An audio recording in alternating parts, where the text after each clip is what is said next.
இது வந்து வேக வச்ச கொண்டக்கடலை.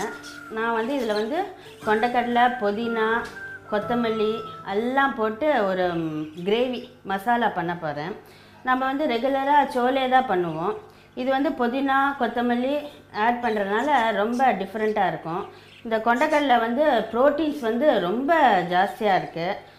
ஃபைபர் கண்டென்ட் நிறையா இருக்கிறதுனால வந்து டைஜஷனுக்கு ரொம்ப நல்லது. இதில் இருக்கிற மினரல்ஸ் வந்து செலீனியம்னு, அது வந்து பிளட் ப்ரெஷரை கண்ட்ரோல் பண்ணும். டயபெட்டிக் பீப்புள் கூட ரொம்ப நல்லது. நான் இதுக்கு மசாலா நம்ம ப்ரிப்பேர் பண்ணணும். அதுக்கு வந்து நம்ம புதினா பார்த்திங்கன்னா நல்ல வாசனை, அப்படியே மூக்கை தொலைக்கும். நம்மளுக்கு வந்து ரெஃப்ரெஷிங்காக இருக்கும். இதில் வந்து calcium, phosphorus, vitamin A, B, C எல்லாம் நிறையா இருக்குது. Antioxidant. இது வந்து ஜென்ரலாக குழந்தைங்க வந்து சாப்பிட மாட்டாங்க. இந்த மாதிரி நம்ம வந்து இந்த மசாலா பண்ணி கொடுத்தோம்னா அவங்களுக்கு வந்து தெரியவே தெரியாது. இது வந்து ஆட் பண்ணிக்கணும். பச்சை மிளகா நம்மளுக்கு தேவையான அளவு 2 பச்சை மிளகா. கொத்தமல்லியில் கூட நிறைய விட்டமின்ஸ், நம்மளுக்கு பாடிக்கு என்னென்ன important, folic acid, riboflavin, beta carotene, இது வந்து நல்ல ஒரு ஆன்டி ஆக்சிடென்ட்.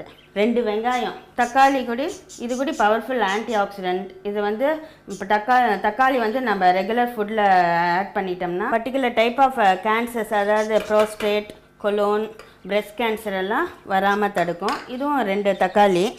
அப்புறம் இதுக்கு வந்து மசாலா, இஞ்சி ஒரு 1/2 இன்ச்சு, பூண்டு ஒரு 2 பல், பட்டை இந்த சைஸு, லவங்கம் ஒரு 2, 1/2 ஸ்பூன் ஜீரகம், 1 ஸ்பூன் தனியா. இதெல்லாம் ஒன்றும் வறுக்க வேண்டாம், டைரெக்டாகவே ஆட் பண்ணிக்கலாம். நம்ம இது வந்து நல்லா அரைச்சிக்கணும். இதுதான் பேஸ் மசாலா அந்த சென்னாக்கு. இதுக்கு வந்து ரொம்ப எண்ணெய் வேண்டாம், ஒரு 2-3 ஸ்பூன் இருந்தால் போதும். கடுகு வந்து கொஞ்சம் போடணும். இந்த கிரேவி வந்து சப்பாத்தி, பூரிக்கு ரொம்ப நல்லாயிருக்கும். ஈவன் பிரெட் டோஸ்ட்டு, இப்போ நிறையா டைப் ஆஃப் பிரெட்ஸ் எல்லாம் வருது.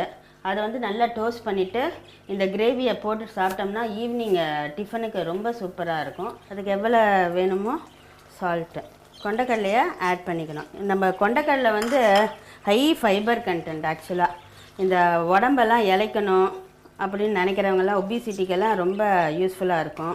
இப்போ வந்து இந்த புதினா சன்னா மசாலா ரெடி ஆகிடுச்சு. இது எங்கள் அம்மாவுடைய சிக்னேச்சர் டிஷ்ஷுன்னு சொல்லலாம். எனக்கு ரொம்ப பிடிக்கும். நீங்களும் ட்ரை பண்ணி பாருங்கள்.